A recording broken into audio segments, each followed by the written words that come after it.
and love. We will sing together song of peace and love, and we will take melodies from the Bible. We will take melodies from the Bible. We will take lyrics from the Torah, and we will take rhythm from the Quran. And we will take humility and peace from all other sacred books belonging to other religions of humanity. Today, evil has damaged the divine harp, so let us repair its broken strings.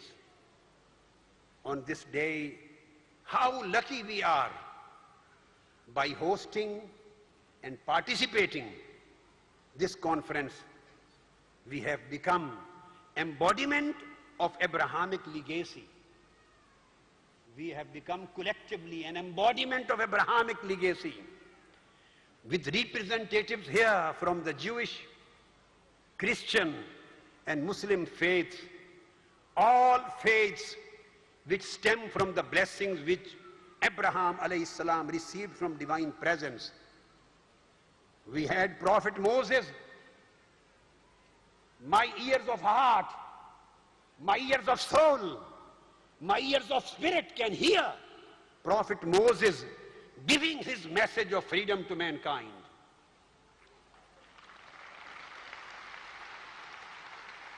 We can hear the Holy Spirit of God, Jesus Christ, giving his message of salvation to the mankind. And we can hear the Holy Prophet, peace be upon him, from Medina, giving his message of love, peace, and mercy for the whole of mankind.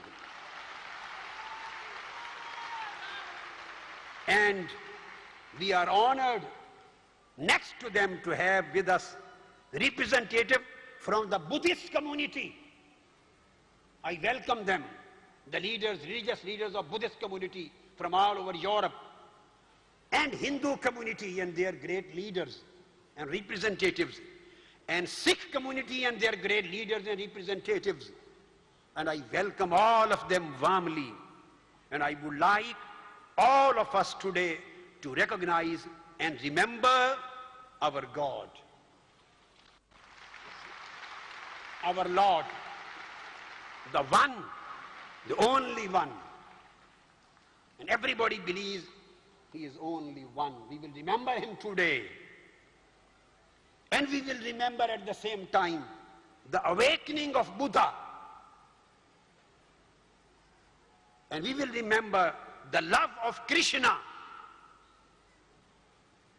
And we will remember the optimism of the Sikhs. Under the roof of this terrestrial paradise, may each religion keep its fragrance. I wish to conclude by saying, let us all together remember our Lord, the one who possesses all beauty and all glory.